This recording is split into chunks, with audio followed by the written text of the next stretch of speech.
There is a particular kind of stupid that only clever people can achieve. Ordinary stupid is just not knowing things. Gaps in education, gaps in experience, the honest ignorance of someone who has not yet encountered a specific situation. But the special premium grade stupid I am talking about, the kind that costs you AUD $169,000 and a large portion of your self-regard, that kind of stupid requires you to know a great deal. It requires experience, it requires confidence, it requires a long track record of reading situations correctly and people accurately, and it requires the deep, bone-settled conviction that all of that experience makes you immune to a certain category of outcome. Because the moment you genuinely believe you cannot be had, you absolutely can be had. And you will be.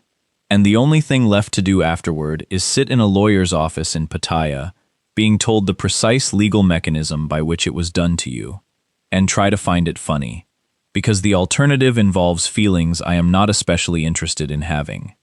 My name is Terry. I am 63 years old. I used to own nightclubs. 2 of them, at the peak of it.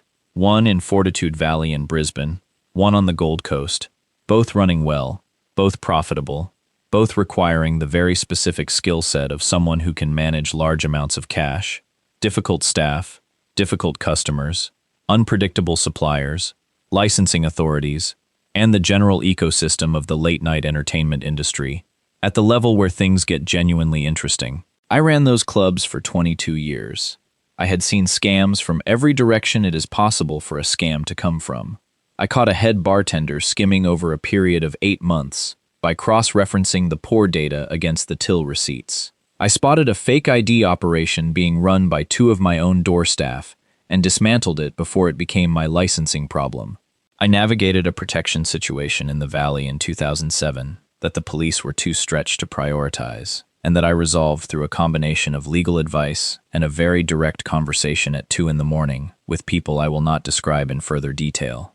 I was not, by any reasonable standard, a man who could be surprised by the creative applications of human dishonesty. I had observed them close up, at high volume, across 2 decades. I sold the clubs in 2018, both of them, in a single transaction, to a hospitality group out of Sydney that wanted the liquor licenses and the established foot traffic more than they wanted the fit-out, which was admittedly showing its age by that point. The deal across both properties came out at AUD $1.2 million, split with my business partner Davo, and after the split and the capital gains tax and the various associated costs, I walked away with AUD $600,000. And the specific sensation of a man who has been running a very loud machine for a very long time and has just switched it off. The silence that followed was extraordinary. Not peaceful, not unpleasant, just extraordinary. In the way that the absence of something overwhelming is always extraordinary when you first experience it. I was 60 years old. I had AUD $600,000, and I needed somewhere to put the money and somewhere to put myself. Thailand had been in my peripheral vision for years. I had visited 3 times in my 40s, the Gold Coast nightclub owner's version of a Thai holiday, which anyone who has run nightclubs on the Gold Coast will understand without further elaboration. But I had noticed things on those visits that had nothing to do with the obvious. I had noticed the property market. I had noticed what you could acquire for what price, in coastal areas that were not Phuket, and therefore not priced at the Phuket premium. I had noticed the number of Australians and Europeans who had made sensible long-term investments in apartment developments along the eastern Gulf Coast and were living comfortably on rental income, while the assets held their value in a market that had a permanent demand floor from the long-stay expat population. I had done research over several months, run the numbers in the methodical way of a man who has managed the cash flow of 2 nightclubs simultaneously, and by the time I flew into Bangkok in early 2019, and took the bus down to Pattaya for what I told myself was an exploratory trip, I was already about 70% decided. Pattaya is not everyone's idea of a retirement destination, and I understand why. But the Jomtien area, south of the main strip, quieter, facing a beach that is cleaner than its reputation, with a residential character that is distinct from what Walking Street and the Second Road bar scene project to the outside world, suited what I was looking for. in ways that I had identified in advance, and that turned out to be accurate. Family-oriented European long-stayers. A property market with enough liquidity to be functional and enough foreign demand to support reasonable yields on well-managed units. Good infrastructure, decent hospitals, and the specific combination of low cost and high livability that the Thai coastal towns do better than almost anywhere else in the world at their price point. I was not in Jomtien looking for the nightclub version of Thailand. I was there to invest, to live part of the year in a pleasant place at a fraction of Australian cost, and to let the rental income cover the carrying costs while I figured out what the next chapter looked like. The apartment in Jomtien cost me AUD $380,000. Not all of my Brisbane proceeds. I kept AUD $220,000 in Australian accounts, which turns out to have been the one genuinely smart structural decision I made in this whole story. And I want you to note it because it becomes relevant, specifically in the way that the thing you protect is always the thing that did not need protecting. The Jomtien unit was on the 8th floor of a building called the Seaview Residence. Not the most original name in the Jomtien property market, but an accurate one on clear days, when the Gulf was visible over the roofline to the southeast, and the light in the late afternoon did the particular thing it does on that coast. 2 bedrooms, a living space with a functional kitchen, a balcony facing roughly southeast, a communal pool on the 3rd floor level that was maintained twice a week. I bought it on a 30-year leasehold through the standard mechanism available to foreign buyers in Thailand, who cannot hold freehold title over land under Thai property law, and I had the lease documentation reviewed by a bilingual property solicitor in Pattaya before I put pen to paper. I was not walking in blind. I understood the structure. I had done the reading. Before I get into the property, I want to tell you something about the 22 years in the nightclub business that is relevant and that people who have not run late-night venues do not always appreciate. A nightclub is a cash business operating in a social environment where a significant percentage of participants are chemically altered, emotionally volatile, and motivated by a combination of status, desire, and competitive instinct that brings out behavioral patterns not visible in daylight. You learn to read rooms. You learn to read faces. You learn the specific microsignals that indicate someone is about to become a problem. The jaw set, the posture shift, the way a man's eyes track differently when he has decided something. You develop a finely tuned instrument for detecting the gap between what someone is presenting and what they are actually planning. Because that gap, in the nightclub context, usually costs you either money or a licensing incident, and sometimes both. I want to be honest about that because the honest version of this story requires me to acknowledge that the competence was real, and that the real competence was precisely what made the blind spot possible. If I had been a less experienced man, if I had walked into the Jomtien property market without any background in reading people and situations, I might have been more cautious. I might have built more process around the things I did not know, rather than relying on the thing I thought I did know. Instead, I walked in confident, which is the most expensive possible way to walk into a situation where confidence and competence are not the same thing. I got to Pattaya via Brisbane, via the Gold Coast, via 22 years of late nights and licensing renewals, and a growing certainty that I had seen everything the entertainment industry had to offer, and that a different kind of life was both possible and probably overdue. Davo and I had talked about selling the club since 2015. The Sydney offer that materialized in 2017 and completed in 2018 was better than we had expected, which is a thing that happens in the hospitality sector when the buyer wants your licenses more than your furniture. I walked out of the settlement meeting in Brisbane with AUD $600,000 after tax and costs and the specific feeling of a man who has just handed back a uniform he wore for so long he had forgotten he was wearing it.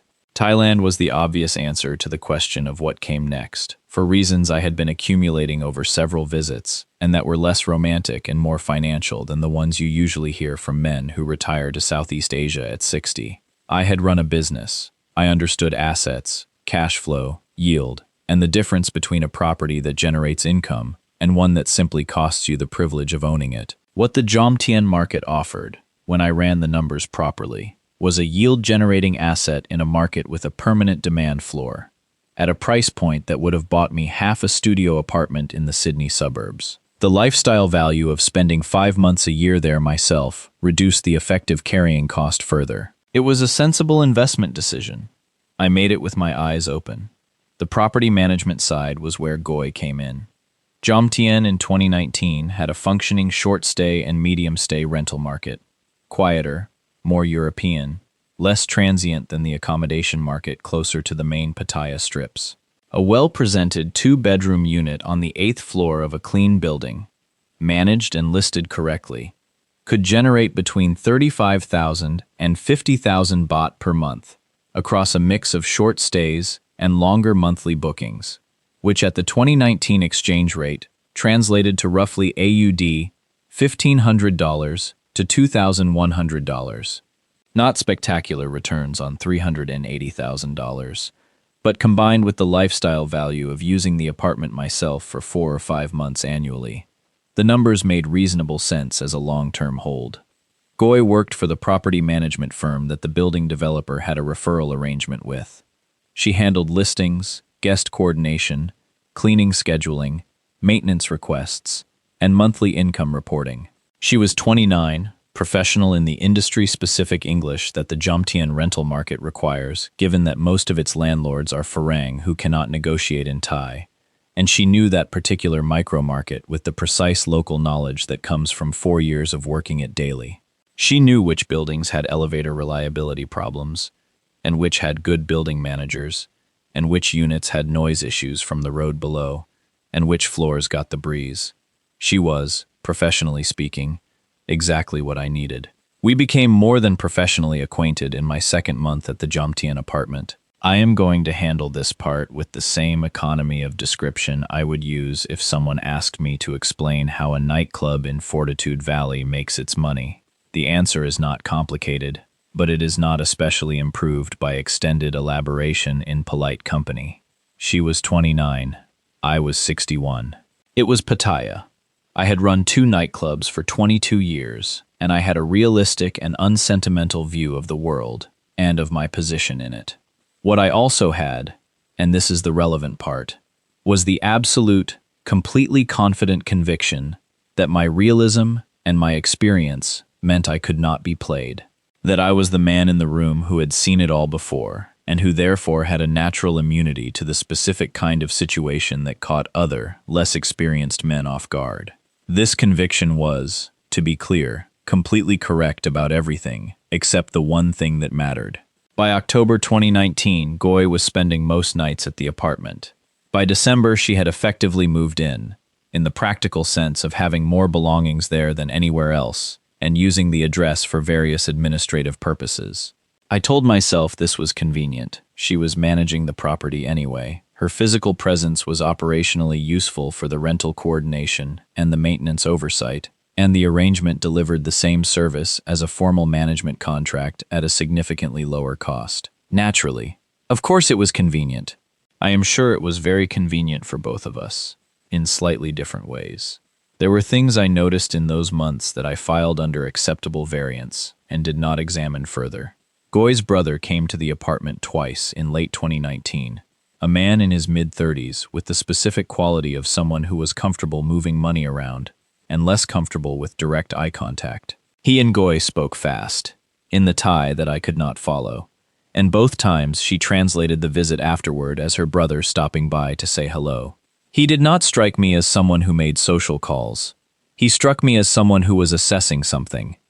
I noted this, I labeled it cultural difference, and I moved on. The first entry in the ledger of things I should have pressed on and did not. I want to tell you about Wayne, because Wayne comes back later, and the conversation we had in October 2019 contains information I received accurately and processed in the least useful possible way. Wayne was an Australian who had been in Pattaya for 11 years, owned 2 units in a building near Pratamnak Hill, and was connected to me through the building's owners group online, which is the messaging application through which most practical communication in Pattaya happens among foreign property holders. We had a beer at a restaurant near the Jomtien beachfront, October. Warm evening, the Gulf visible in the dark beyond the terrace lights. He had the relaxed, specifically unhurried quality of a man who has resolved most of his anxieties through 11 years of watching other people's situations play out from a comfortable distance. We talked about the property market, about yields in different building categories, about the management options available to absentee owners, and the relative reliability of different structures. Toward the end of the conversation, he said, without apparent relevance to anything I had specifically described about my own situation, that the single highest risk element of Thai property ownership for foreign buyers was the power of attorney. He said every foreign owner who held Thai property and managed it remotely eventually reached the point where a POA seemed like the logical solution to an administrative distance problem, and that the POA, in the wrong hands, was a document that could do things to a title faster than a distant owner could discover them. He said he had seen this happen to 3 people in 11 years in Pattaya, and that 2 of them had lost the properties outright. He said this in the even, informational way of someone passing on accumulated knowledge rather than issuing a targeted warning, because I had not yet given him anything specific to warn me about. I received it as general expat market knowledge, stored it under understood, and did not apply it personally, because my situation was different. My situation was always different, naturally. In January 2020, Goy mentioned that her brother was going through a period of financial pressure, some debt situation, described in general terms without specifics, the vagueness of someone communicating the existence of a problem without disclosing its nature. She was not asking me for anything directly. She was reporting. I asked a few questions, got answers that were individually plausible and collectively uninformative, and concluded that the brother's affairs were his own and not mine to manage. I gave her 35,000 baht, approximately AUD $1,600 at the rate at the time, and said it was not a loan, just something to help with whatever needed helping with. Because I was in a comfortable financial position, and because 35,000 baht felt, in the context of the life I was building in Jomtien, like a manageable gesture, the second entry in the ledger. I went back to Australia in March 2020, when the pandemic border situation made the choice fairly obvious. Before I left, I gave Goy a property management power of attorney, a properly drafted document, reviewed by the same Pattaya solicitor who had handled the purchase, authorizing her to manage the rental operations of the Jomtien unit in my absence, coordinate bookings, handle income and outgoings, deal with maintenance contractors, interact with building management on unit-specific matters. Standard property management authorization, scope to the management function. Sensible, practical. Exactly what a man with a coastal Thai apartment and an indefinite Australian absence needed. The solicitor reviewed it, I signed it, she countersigned. I flew to Brisbane. The pandemic closed the Thai border. The rental market in Jomtien went quiet, as it did everywhere that depended on international arrivals. Goy sent me monthly statements, clean formatting, her own spreadsheet template, income column minimal because there was almost no income to report, expenses column, noting the building maintenance levies and utilities, and the occasional small repair item. The numbers were coherent with a market that had effectively paused. I was not losing money dramatically. I was not gaining it either, but I was not watching a balance sheet collapse. I was watching a market in stasis, waiting for the borders to reopen. Everything looked orderly. Everything looked fine. She also called me once a week, which I want to mention because the calls continued throughout the period, and because the specific content of them is instructive in retrospect. They were practical in structure, rental market updates, building maintenance items, the occasional small decision requiring my input. She asked, in May 2020, if I wanted her to list the apartment for long-stay local rental now that the international market was gone, or hold it empty. I said hold it empty, because I intended to come back as soon as the borders allowed, and I did not want the complications of a local tenancy to navigate on short notice. She said she understood. She continued sending the monthly spreadsheets. The calls continued weekly. The spreadsheets continued accurate, as far as I could determine from Brisbane, where I was reviewing them on a laptop in the new farm flat and comparing the expense line items against the building management fee schedule that I had received when I purchased the unit. What I was not doing was pulling the title registration independently. I want to be precise about this because it is the specific action that would have flagged the encumbrance when it appeared in September 2020, and which I did not take because it did not occur to me to take it, and which did not occur to me because I was reviewing the information I was receiving, rather than seeking the information that was not being sent. These are categorically different activities, and I had confused them. I was receiving Goy's spreadsheets, and I was reading Goy's spreadsheets, and I was satisfying myself that the spreadsheets were coherent. I was not going to the external source, the building management, the title registry, and cross-checking whether the picture the spreadsheets described matched the picture the external records contained. A 22-year nightclub owner who had caught a bartender skimming by cross-referencing two independent data streams was sitting in New Farm reading one data stream provided by the person with the motive to control what it showed him. Of course, in September 2020, Goy called me on a Thursday. I remember it was a Thursday because I had a standing call with Davo on Thursday afternoons, and I had to cut our call short to take hers.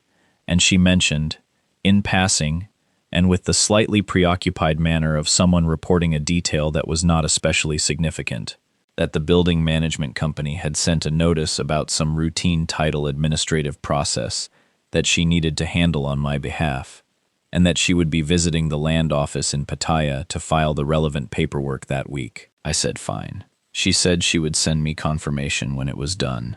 A confirmation message arrived 3 days later, brief and businesslike, indicating the administrative process had been completed.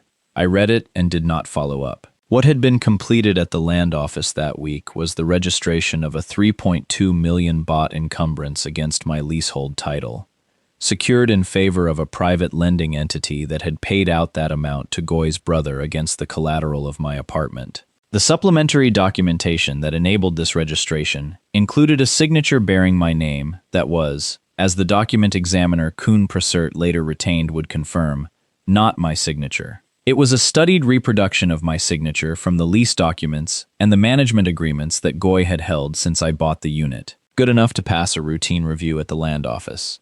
Not good enough to pass forensic examination.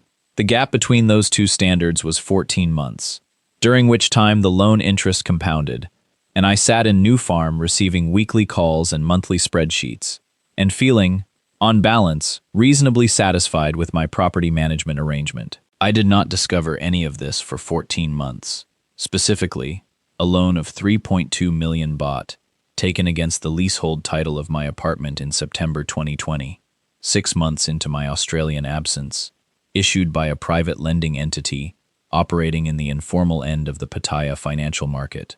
Not a bank, not a registered lender. The specific type of gray zone operation that exists in any cash-intensive coastal market where transactions move quickly and collateral is valued over paperwork. The loan was secured against the property title through a registration process that the power of attorney I had given Goy did not authorize. Management, yes. Title encumbrance, no. But that had been processed regardless, using supplementary documentation that included a signature that a document examiner retained by Kuhn Prasert would later establish was not my signature. A convincing attempt, practiced, but not mine. The loan proceeds, all 3.2 million baht of them, went to Goy's brother. The brother had a collateral obligation to a larger creditor in the Pattaya gray lending circuit, an obligation with a time limit and consequences for non-compliance that I do not have complete information about, and that I suspect were not the kind of consequences that get adjudicated through the civil courts. The brother needed collateral. My apartment was available. Goy had the POA. The conclusion of that sequence of facts was September 2020, and 3.2 million baht of debt registered against my Jomtien leasehold, while I sat in New Farm watching the Brisbane River and receiving monthly spreadsheets that showed nothing unusual. I did not discover any of this for 14 months. The discovery came not through any dramatic moment of revelation, but through a property tax notice, which is perhaps the most anticlimactic possible vehicle for the information that someone has borrowed against your asset without your knowledge. The notice was forwarded by the building management office in Jomtien to my Australian address, arriving in January 2022, and in a section referencing encumbrances against the title, it contained a registration number and a charge description that did not match anything I had authorized. I want to tell you what I was doing when I read it, because the moment deserves the specific texture of its actual circumstances rather than a dramatized version. I was at the kitchen table in the New Farm flat on a Tuesday morning. I had made toast that I did not eat. There was something on the television in the background. A morning news program, I think. The kind that runs property market segments and traffic updates. I read the notice through once, reached the encumbrance section, read it again more slowly, and sat for a while with the particular quality of stillness that arrives when you understand something you were not expecting to understand. I called Wayne. Wayne was an Australian expat who had been in Pattaya for 11 years, who I had connected with through the building's informal owners group on a messaging app, and who had the balanced, slightly weathered perspective of someone who had been in Thailand long enough to have seen the specific situation I was about to describe, from multiple angles and multiple distances. I told him what the notice said. There was a pause, and then Wayne said, "How long has she had the POA?" I told him 18 months. Wayne said, "Right." That was the conversation. I knew what I needed to know from those two words, and from the way he said them, and from the 18 months of my own inattention that stretched out behind the question. I want to describe what the following 3 days in the new farm flat looked like, because I think the inside experience of processing this kind of news is instructive in a way that the clean summary version is not. Day 1. I pulled every document I had relating to the Jomtien property and laid them on the kitchen table and went through them in the methodical way I had learned to go through cash reconciliation anomalies in the clubs, systematically, starting from the verified and working toward the questioned, the purchase contract, the lease documents, the POA, the 18 months of spreadsheets from Goy, the building management fee schedule. I was looking for gaps between what the spreadsheets reported and what the underlying records would confirm, which is exactly the cross-referencing exercise I had done with the bartender's pour data in 2003, performed 18 months too late against a data set that had been curated specifically to prevent me from seeing what I was now looking for. Day 2. I called Koen Prossert, who Wayne recommended, and described the situation. Koen Prossert asked me to scan and send every document on the kitchen table, which I did. Day 3. Koen Prossert called me back with enough preliminary analysis to confirm the shape of what had happened, and I booked a flight to Pattaya. Koen Prossert was a commercial property lawyer in Pattaya, recommended by Wayne, who had represented Wayne in his own title matters, and who had the quality I value most in a professional delivering bad news, which is accuracy delivered without decoration. He took the case on in February 2022. And over the following 2 months, assembled a picture that was complete enough to act on, though not complete enough to be fully satisfying, which is the nature of these things. The document examination confirmed what I had suspected about the signature on the supplementary loan collateral agreement. The gap between what the POA authorized and what had been registered against the title was clear and documentable. The loan proceeds trail, while not completely traceable, pointed clearly enough toward the brothers' operation and the collateral obligation that had driven the timeline. The brother had received the money. The private lender had the title Encumbrance. Goy had continued sending me tidy monthly spreadsheets, and the loan interest, compounding at the rate informal lenders in that market charge, had grown the 3.2 million baht to 3.8 million baht outstanding by the time Koen Prossert was engaged. I called Goy from Brisbane before flying back. I want to describe this call accurately because I think her response is the most instructive part of the whole story. She did not become defensive. She did not claim cultural misunderstanding. She did not tell me the money was for us, or for a future we were building together, or that I did not appreciate the pressures of Thai family obligation. She said, after a pause, with the composure of someone who had known this call was coming, and had decided in advance how to handle it, "My brother needed help. The apartment was available." The apartment was available. I sat with that for a long moment. Then I said, "The apartment was not available. It was mine." She said, "I know." And that was most of the conversation. She was polite. She offered no additional explanation, and made no request. She hung up with the same professional efficiency she had applied to every other aspect of the property management function over the preceding 2.5 years.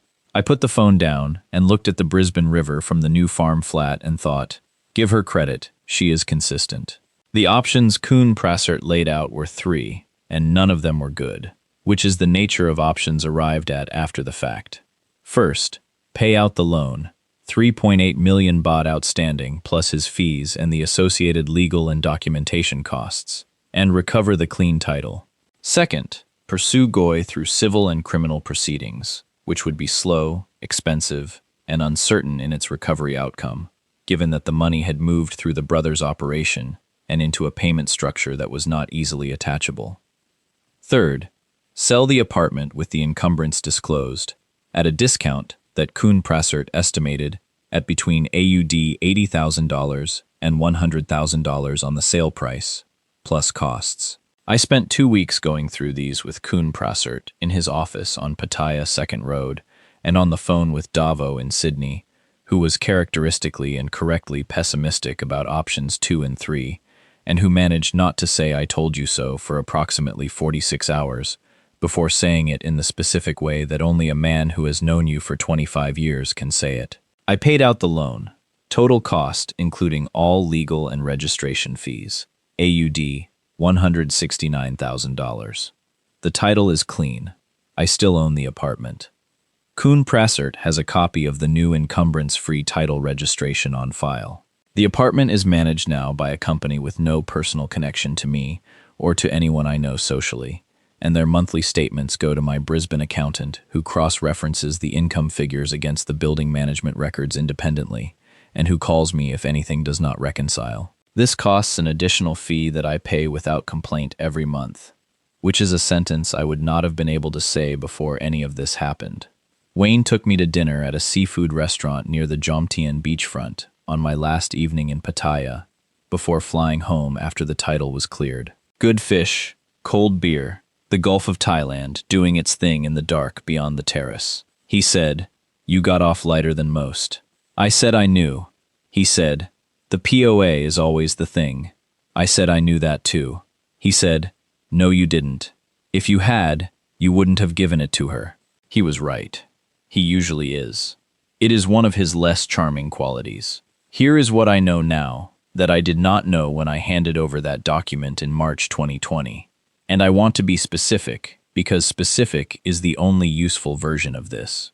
A property management power of attorney given to anyone, partner, employee, agent, person you have known for a year and a half and believe you understand, that is not scoped with surgical precision to the exact tasks required, and nothing beyond them. And that is not paired with independent quarterly reconciliation of accounts against building management records rather than against the statements the manager sends you, is a document that creates a vulnerability in your title that can be exploited faster than you will discover it from 14,000 kilometers away. This is not a Thailand-specific observation. It is a property management observation.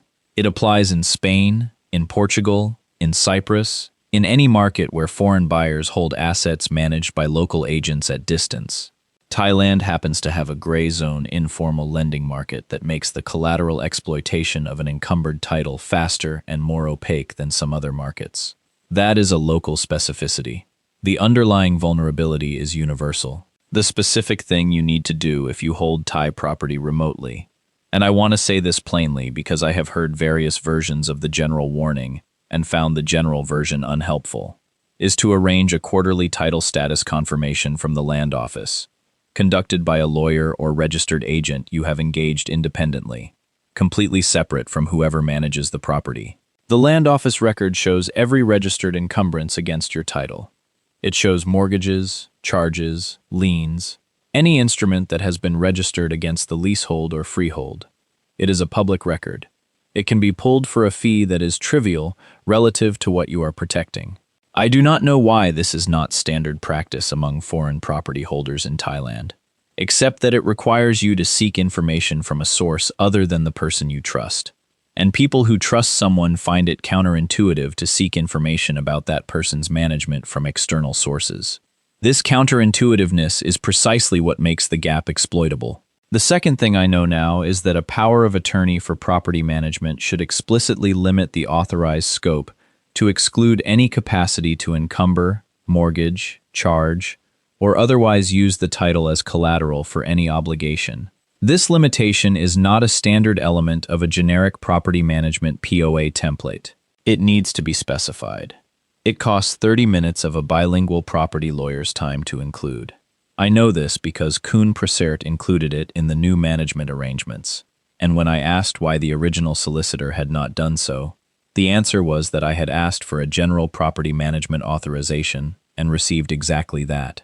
The protection I needed was one conversational step beyond what I asked for, and the step was not taken because I did not know to ask for it, and the solicitor did not flag the gap. Know what to ask for before you need to ask for it. What is specific to my situation, and to the situations of a large number of men who have operated in environments that reward the ability to read people accurately?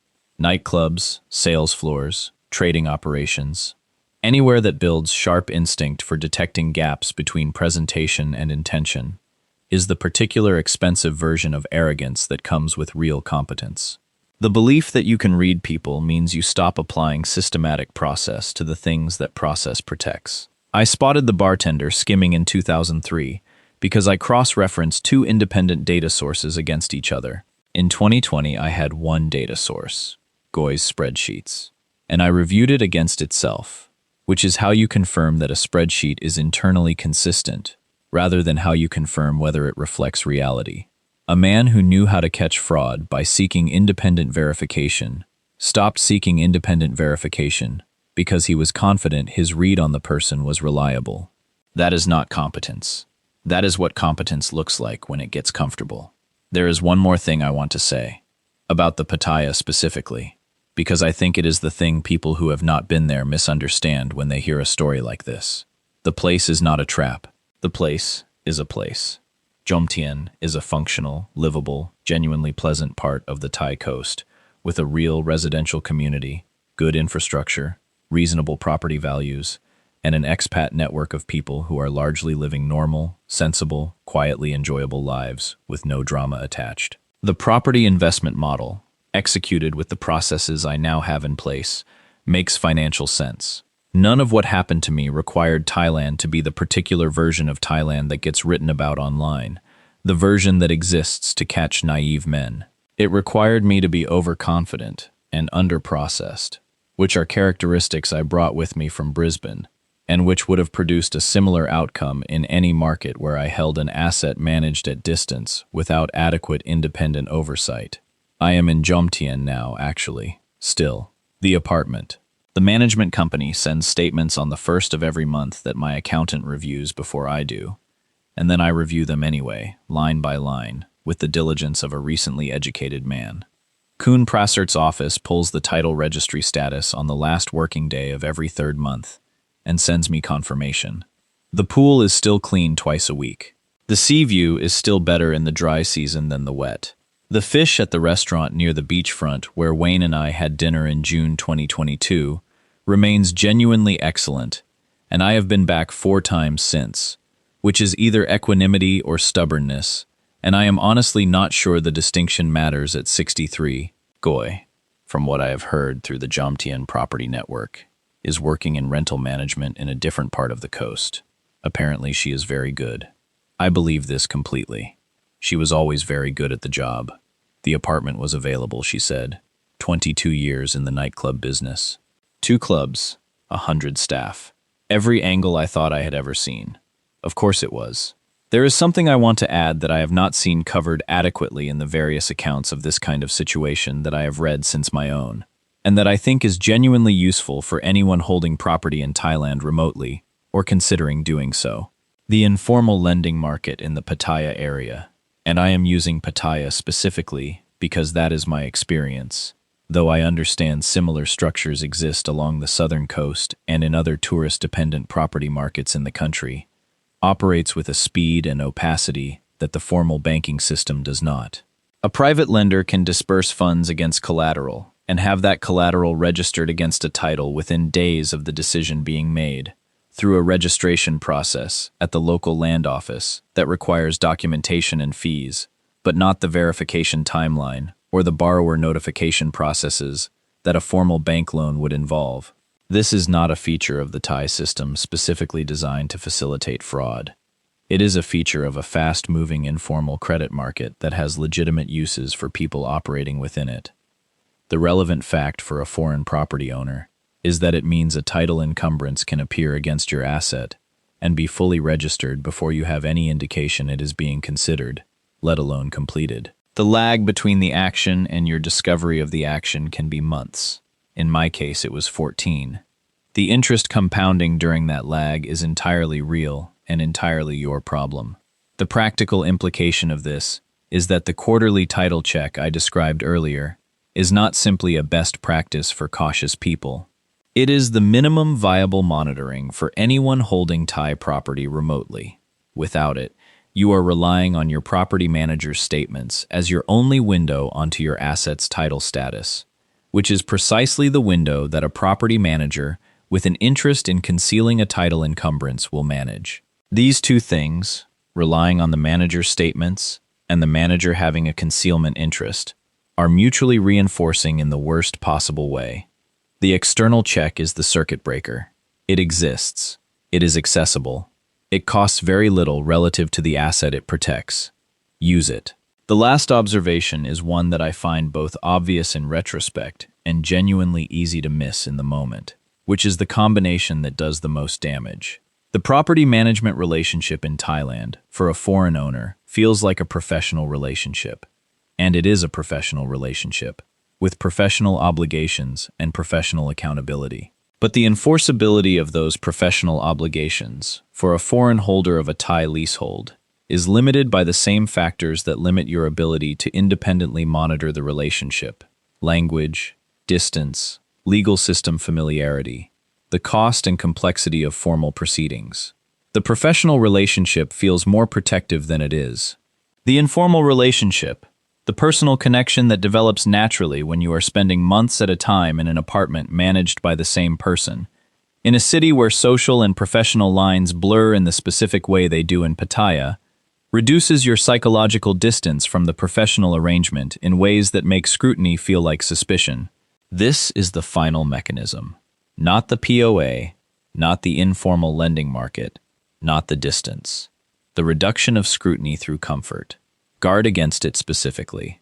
It is the oldest one there is. The apartment was available, she said. 22 years in the nightclub business. Every angle I thought I had ever seen. Of course it was. Of course.